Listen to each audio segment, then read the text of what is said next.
guys, it's Bridget, and we are going to be pollinating this Phalaenopsis bellina, and we're going to be using the pollen off of a bloom that we have already virus tested. And I have already dissected the pollen. We're going to be using the 2 grains of pollen on 2 different plants. So we've already dissected that into 2 different pieces.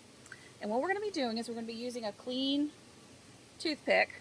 We're going to be picking this pollen up, and we are going to be putting it into the stigmatic disc area, which is right behind the back of the column. Now, on a lot of other blooms, we talk about you need to remove the anther cap so that you don't accidentally self-pollinate.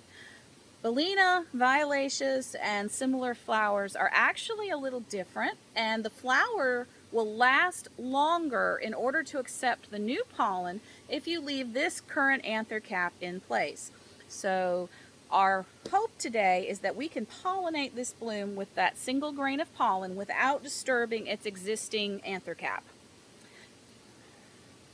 And what we're going to do is we're going to take this toothpick and we're going to grab a little bit of sticky fluid from behind in that stigmatic disc area. And we're going to pick up our grain of pollen. And you can see it's a really tiny little piece of pollen here, but it's fresh. The flower had only been open for a couple of days. And we're going to take this and we are going to put it right behind, see? And we're going to put it right in there. And then we're going to label the flower. We're going to put a tag in the plant that says we have pollinated it, along with the pod parent, the pollen parent, and the date. And hopefully we'll start to see some action on the bloom within the next week or so. The first thing that'll happen is the bloom will start turning more of a solid green around the edges, and the flower petals might tip forward a little bit. And then we'll see if the column area, the ovary area, starts to turn into a seed pod. This will also turn more of a green coloring. The next month or so is going to be really crucial. So it'll go into a greenhouse which has moderate light and temperatures, nothing to stress the plant.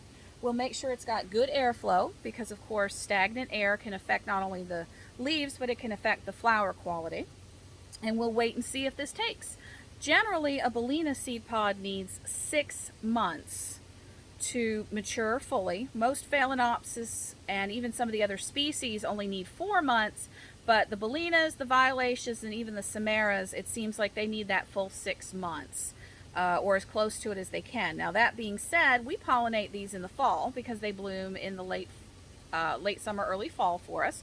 And wintertime seed pods generally take that full maturity time, so that full 6 months. We're looking at harvesting this about April of next year.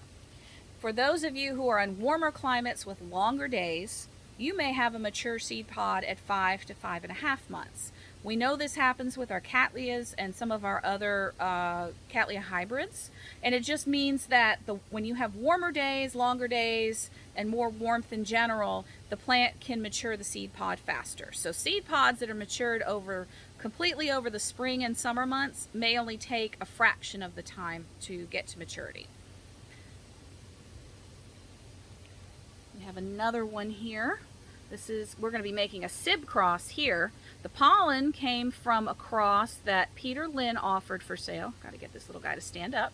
And it's the 1706 strain.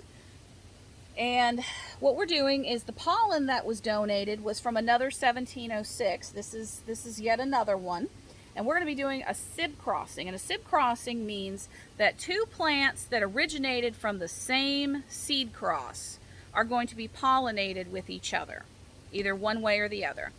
So basically we're taking 2 siblings and we're going to be crossing pollen from one onto the other. So now that we have our new toothpick here, grab a little sticky.